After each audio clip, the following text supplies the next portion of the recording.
What is going on, guys? This is Knasty 3090 here. Welcome back to another MLB video. Now today I want to go over the worst contracts for every single major league team in baseball, at least for 2019 going into 2020 and beyond.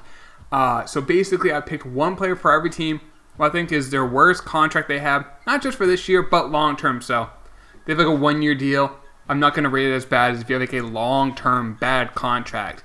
Now, bad contracts can be because of injuries, could be because of performance, or a combination of both. So if you're saying that's not a bad contract, the guy's just always hurt, an availability is an ability. Now, if you guys do enjoy this video, I would just appreciate if you just drop a like. And if you're new to the channel, you might want more videos like that, or like this, hit that subscribe button. But let's get right into the video. We're going to start off with the Baltimore Orioles. Alright, so I think this one's pretty easy for the Orioles. Now, if you're wondering why I'm on MLB The Show for franchise mode, it's very easy. They have the actual contracts listed here. As you can see, after 2019, Chris Davis has 3 more years at making $23 million. You can argue he's one of the worst players in baseball. He should, to be perfectly honest, if he didn't have this contract, he wouldn't be playing baseball anymore. He would be back home in Texas on a farm, just enjoying his best life. But because he has this contract, he's still playing baseball and he's not playing well. I think he has like 10 or 11 home runs and he's literally only a power hitter. Terrible contract. Contracts like these are why the Orioles had to rebuild, and they couldn't afford Manny Machado because they're paying $23 million a year to Chris Davis.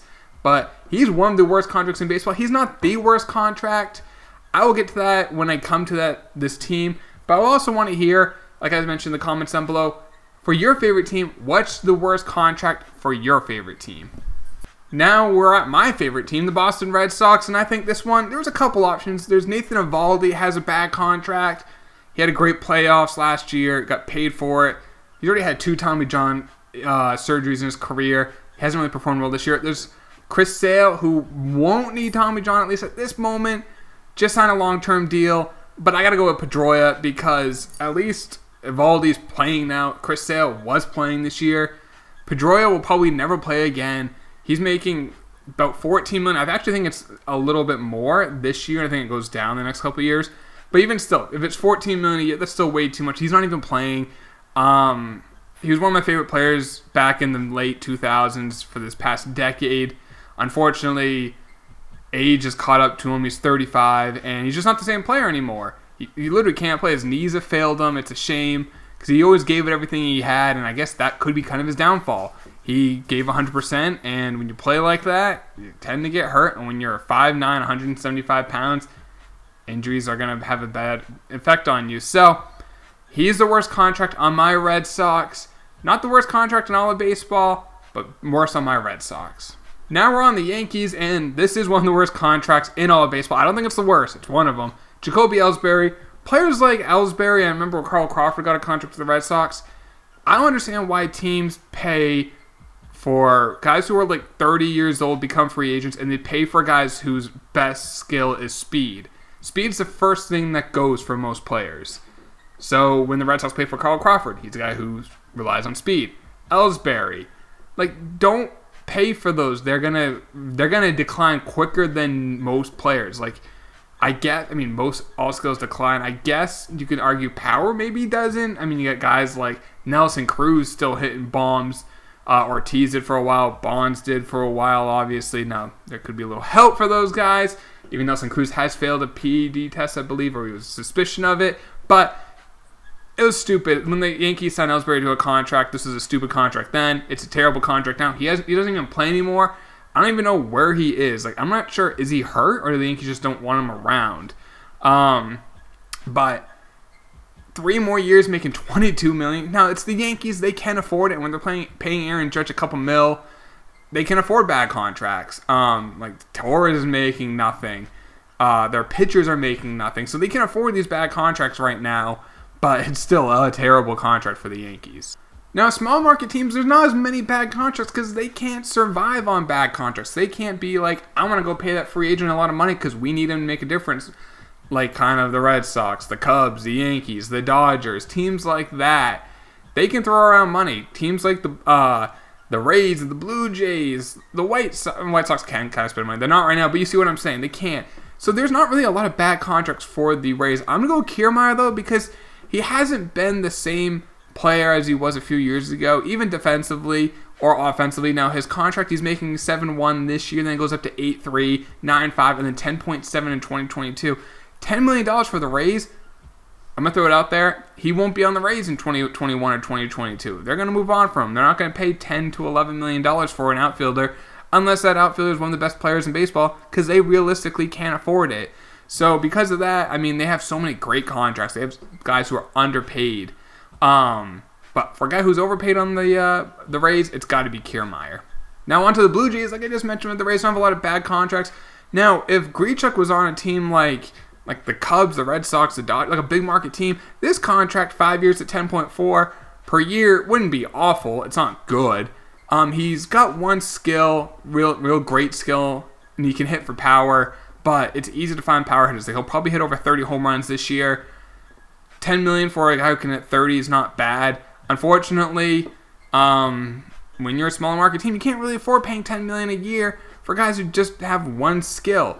I mean, luckily they do have great young talent like Vlad, Bichette, Biggio, Gurriel Jr.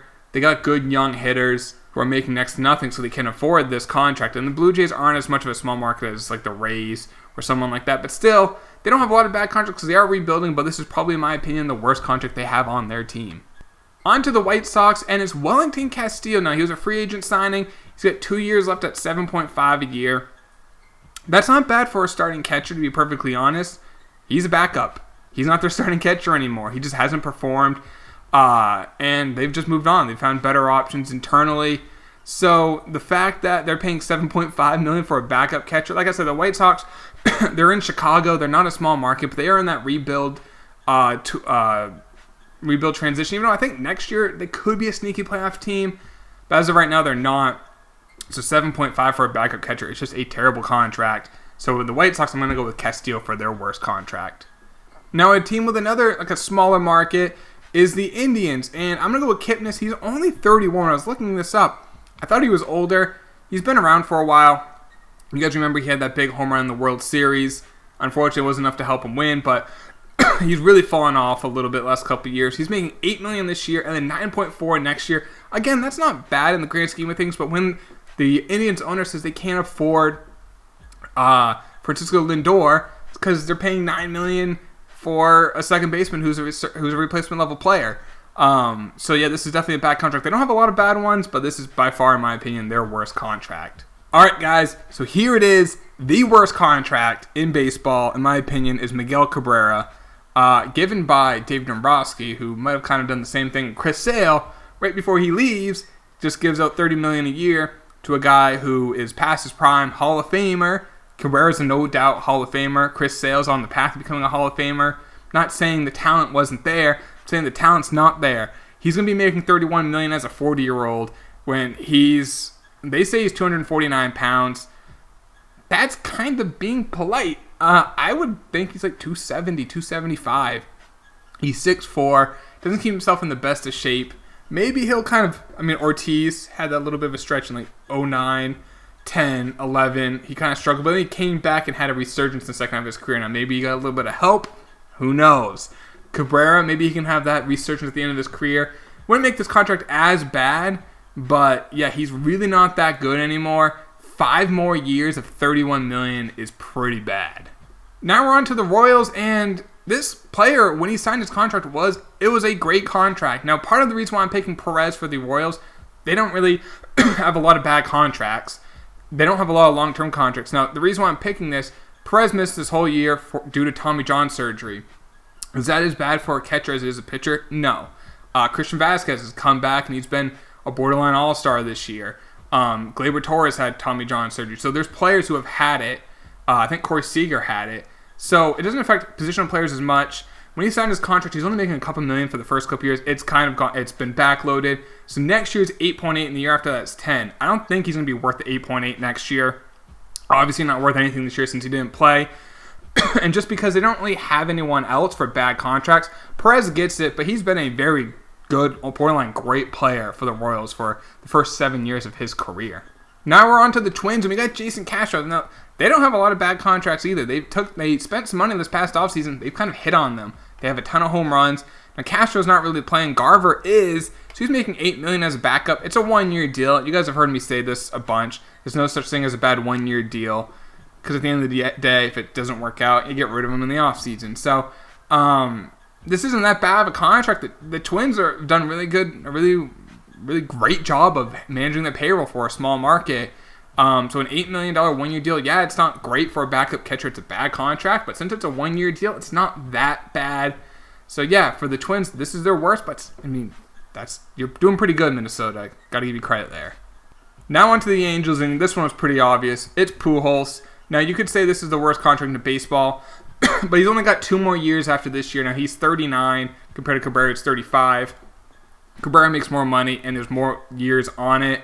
At least for the Angels, in 2 years, they're going to be like, all right, done with Pujols' terrible contract. We can move on to it. He's a Hall of Famer, no doubt, first ballot Hall of Famer. Maybe even get 100% like Mo Rivera. I wouldn't be surprised if he did. I think that'd be perfectly reasonable. But we're talking about bad contracts now. Terrible contract. Second worst in baseball, maybe. I mean, just because of the term. If it was if you had 2 more years after this, I could say it's probably worse than Miggy's. But because Miggy has 5 years, I think it's still worse. But this is probably the second worst contract in baseball. We're going to give it to you, Fat Albert. So on to the A's, and obviously the A's are known for the money ball. They're a small market team, so they don't have many bad contracts. But Soria is probably the worst. And the reason why I picked him, because he had a 2-year deal. He's been bad this year. His contract's 6.9. That's nice. Next year is 8.1. For a guy who's 34, he's not getting any younger. Hasn't really performed at all this year. I doubt he's going to perform next year. Now with relievers, they always come they're back and forth if they're going to be good or not. But still, 8.1 for a reliever is way too much unless it's a dominant player. And Soria's not that. So the A's don't have many bad contracts, but in my opinion, this is the worst one they have. On to the Mariners, and they have several bad contracts, but the worst, in my opinion, is D. Gordon. He's not making a ton of money, only $13 million, but for 3 years, 2 more years after this year, he has one skill, really. He can run. Again, he's 30. So he's going to be 31, 32 with this last 2 years of this contract. His skill is running. He's not getting any younger. He's a PED guy. He's been busted for it. Even though he's 170 pounds, you don't have to be just jacked out of your mind to be a performance-enhancing drug guy. So, I mean, all in all, I think this is a terrible contract. I mean, there's some bad contracts. Seager's contract's not great. They did have a terrible contract we're going to get to in a minute, but they traded it last year. But this is one of their worst contracts, in my opinion, D. Gordon on the Mariners. The Rangers, and to be perfectly honest, this is one of my favorite players in the last decade. Just underrated with Sin-Soo Choo. Guy is just an on-base machine. He's making $21 million for this year and next year. Now he's 36 years old. He'll be 37 next year. Can't really play great defense. Does still get on base. You can find guys who can do that for $1 million. Not for $21 million. And Texas isn't really in a position of making the playoffs. So they're kind of paying this guy $21 million to be an average, slightly above average player on a bad team or an average team. So, yeah, it's not the best contract. They don't have a lot of terrible ones. It's only a 2-year deal, 1 year after this year. So it could be a lot worse. But for the Rangers, yeah, I'm going to go with Sin-Soo Choo. I was thinking Elvis Andrus, but yeah, at least Andrus has been a little better this year than Choo. Now we're on to Houston. And they have a lot of big contracts, but they've nailed their contract. They've paying the right guys big money. Guys like Greinke, Verlander making big money. I mean, they're great players still. But Reddick's making $13 million. Hasn't really been that good this year.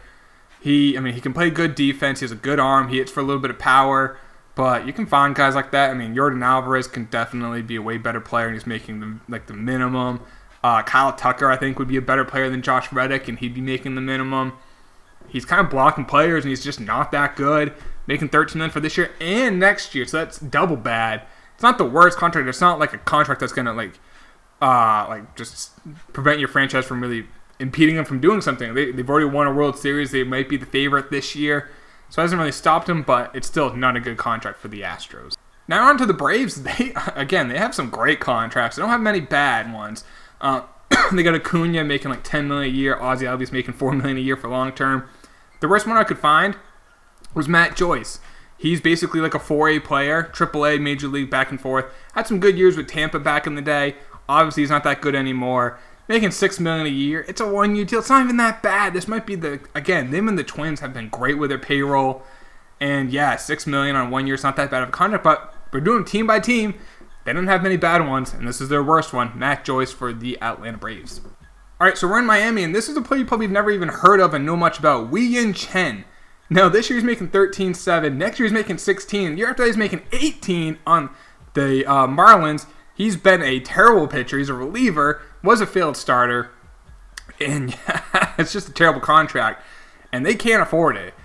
Castro is another bigger contract they have. They don't have many big contracts. They got rid of them all. But this is the worst one they have. They probably just couldn't get rid of this contract. They'd have to attach like a legitimate prospect to get with this contract to get rid of it. That's probably why they haven't done it. But yeah, for a team like the Marlins, it's hard for them to eat this type of deal. Averaging about $16 million for the next 3 years is terrible. And yeah, Wei-Yin Chen, you probably haven't even heard of him before or know much about him, but he's making $16 million to do absolutely nothing. So good on you, Wei. Now we're on to the Nationals, and yeah, I'm gonna go with Zimmerman here. He was the face of the franchise when they just left Montreal. I don't think he ever played for the Expos. I think he was with the Nationals like their first year in Washington, playing at old RFK Stadium. They were terrible. He was like their lone bright spot. Well, now he's 34.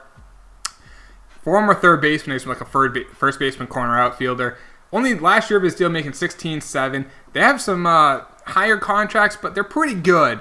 So, I mean, it's not that bad because it's the last year of the deal. He's clearly overpaid, but he's kind of like the face of the franchise. So maybe, I mean, I think they may bring him back next year. Obviously on a reduced salary, but still a very bad end of the contract, making way too much in 2019. But at least there's nothing in 2020 you have to worry about, Nationals fans. Now we're on to the Mets, and I think this is the third worst contract in baseball. Robinson Cano. Shout out to the Mariners. They were able to get rid of this contract, get Kalenic, get Justin Dunn. And they got rid of this contract and Edwin Diaz, who's not that great of a reliever as we thought he was. Making $24 million for 5 years, 4 more years after this year. PED guy, so we're not sure how he's going to age because he got busted for him, so you never know. And then he's not on him. Yeah, terrible contract. It was a terrible contract when the Mariners signed him. It's a terrible contract today. It's going to be a terrible contract next year. It's a terrible contract. There's not much to say. New York, I'm sorry you're stuck with this contract and you can't afford it with the Wilpons as the owners. Maybe you can attach a big-time prospect to get rid of it, but yeah, you already kind of did that to take on the contract. So, yeah, that's not ideal. $24 million a year for a second baseman is way too much to begin with, especially when he's bad and a PED guy. So, shout out to New York. You have a terrible contract. Now we're on the Phillies. I was going to go with Harper. Changed my mind. He's a terrible contract. $30 million plus. And he's not that good. He's probably the most overrated player in baseball, in my opinion. I said going into the year that Soto was going to have a better year than Harper. Appears that might be the case. But at least he's playing. McCutchen got hurt. And you're like, Knasty, McCutchen got hurt. Why is that going to be a fault of him? Well, he's aged poorly, McCutchen has. Unfortunately, I've loved McCutchen. He's been on 4 teams in 2 years. And he got a 3-year deal for about, 16 a year? Stupid contract. He's out all of this year. I'll probably miss something next year as well. And when he comes back, he'll probably get hurt again because it's kind of what he does. So the fact that you gave this contract a 3-year deal on a guy who's just can't stay healthy, he's really, really, really gone downhill very quickly. Yeah, that's a terrible contract. So shout out to you, Phillies. You have 2 bad contracts, but I'm going to go with McCutchen as the worst one because at least Harper's playing right now. Cubs, and they have some bad contracts. There was Jason Hayward was one. They have some relievers, but I had to go with Yu Darvish. $21 million for the next 5 years. He's 32. He had some terrible playoff games with the Dodgers, and the Cubs just gave him a long-term deal, $21 million a year. And, he's had some better starts recently, but still, at 37, making $21 million, that's a terrible contract. And in the playoffs, he clearly has had troubles with it. Now, maybe it's because he was tipping pitches. I don't know. What I do know is $21 million a year for a average to below average pitcher is a terrible contract. Worse than Hayward's. You can say at least with Hayward, he gave a great speech to help him win Game 7 of the World Series in 2016. Yu has not done that. So because of that, Yu Darvish, worst contract on the Cubs. Now on to the Dodgers, and that's not Alex Wood in the pitcher. That's Rich Hill. But Alex Wood is probably the worst contract on the Dodgers. $9.6 million this year. He is a free agent. He was part of the trade with Puig, got traded in the offseason. Like Jeter Downs went to the Dodgers, who's now actually turning into a really good player. But Wood hasn't really pitched that much this year. He's been hurt, I believe. Making $10 million to really not pitch on a team like Cincinnati, a small to medium market. Yeah, that's a terrible contract. Luckily for them, he's a free agent at the end of this year. I would have put like Puig or Kemp if they still had those guys, but they don't.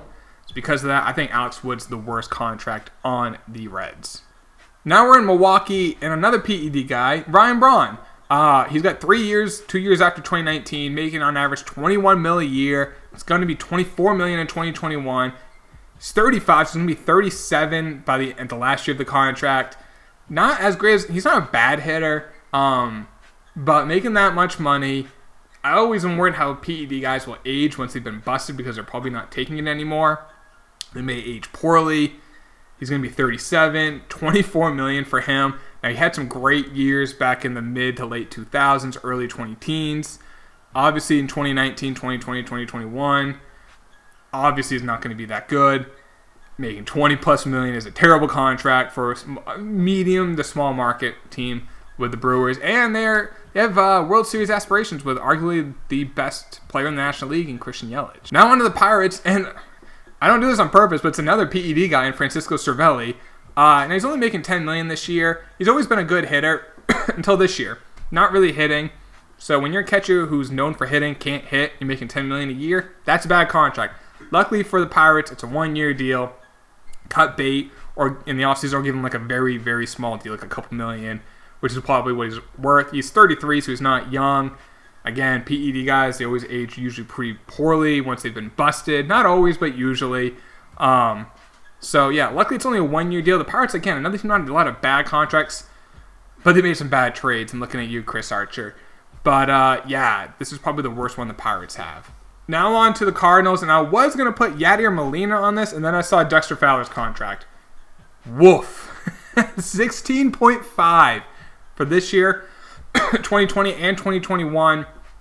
Terrible. He's been terrible for them. He's great on the 16 Cubs. Probably shouldn't have left, but hey, he got a big-time deal in St. Louis. Can't blame the guy getting paid. Help out his family for once he's done playing baseball. But for the Cardinals, terrible contract. Guy's basically a 4A player.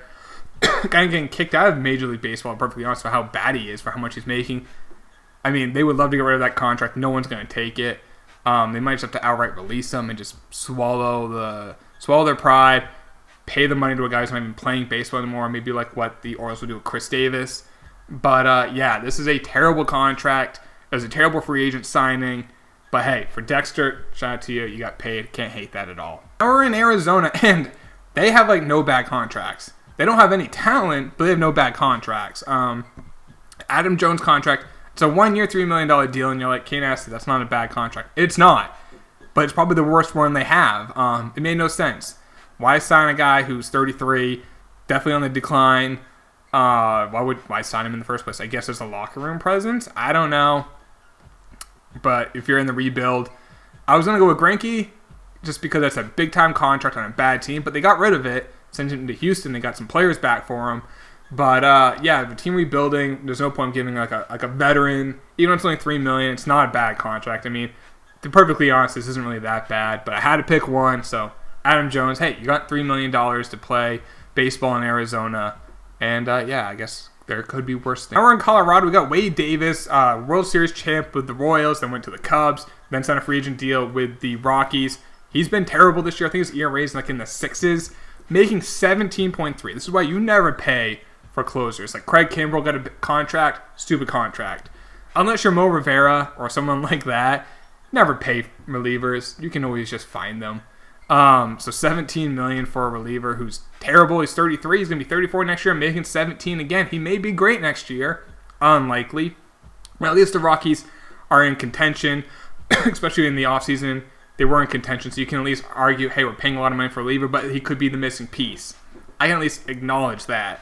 But still, it's a bad contract. $17 million a year for this year and next year for a guy whose ERA is like north of 6. That's a terrible contract. Now we're in Los Angeles, and we got the Dodgers. I'm going with A.J. Pollock, their big free agent signing in the offseason. That's only $12 million a year, which isn't crazy high, but for 5 years. They want a right-handed hitter in the offseason because they have so many left-handed hitters, and he's been terrible for them. And he's 31. So for 5 years, he's going to be 36 at the end of his contract. making $12 million a year. And yeah, that was a terrible signing. I thought it was stupid at the time. I understand they wanted a right-handed hitter, but they kind of just said, we need a right-handed hitter. Let's find the best one in free agency and overpay for him. And then he's not that good. They should have probably made a trade. They had a great farm system. Or they called it Will Smith, who's been a great right-handed catcher. Maybe be a little bit more patient instead of just wasting money. But they're the Dodgers. They can afford these kind of mistakes. Again, if this was like the Rays, the Marlins, the Brewers, these can like damage your franchises long term. The Dodgers, they're like whatever. That's pretty much them. So it's nice when you're a big market team, you can make these stupid signings. But yeah, AJ Pollock, that was a stupid signing at the time, and it's looking like a stupid signing for the next 5 years. Now we're in San Diego, and they have some bad contracts. Hosmer's contract was bad. Machado's is an overpayment, but it's not that bad. At least he's a good player. Borderline great player, but still he's overpaid at $30 million. But Will the Thrill Myers, I thought he was going to be a superstar when he was with like Tampa and Kansas City. And he's gone to San Diego. Had a couple good years. Got a contract. Now the thing with him, he's $11 million this year. He's been terrible this year. Then goes to 13, then 15, and then $16.5 million. He's only 28. He has time to turn it around. But he's been terrible this year. I mean, maybe he has a chance to turn it around. Hosmer, I was going to pick him, but Hosmer's been better this year. So at least I'll give Hosmer that, because he's been better in 2019. But Will the Thrill Myers hasn't been good this year. I think he has a chance to turn around. I really do. But right now, I'm saying he's the worst contract on the Padres. And lastly, Buster Posey, 3-time World Series champ, making $20 million a year for the next 3 years after 2019. He's 32. He's going to be 36 as a catcher. He'll be a first baseman by then. This is paying for past performance, clearly. Face of the franchise. Giants are in a rebuild, and they're paying a guy $20 million. They are a medium to large market for payroll. At least they can afford these bigger contracts. Not a ton of them. This contract won't like destroy their franchise. Like I said, I mentioned like the Rays or the Twins or someone like that. But it's definitely a terrible contract. It's clearly paying for past performance. I understand why they want to give him a contract, but you should never give a catcher a long-term deal when he's probably going to have to move off the position. Look at Joe Mauer. That was a terrible contract at the end, but he retired, and now the Twins got out underneath that contract. The Giants will be looking forward to that day in 2023. But if you guys did enjoy this video, just all I ask, drop a like on the video. If you are new, hit that subscribe button. I'll try to do more videos like this if you guys did enjoy it. I'll talk to y'all later. Take it easy. Peace.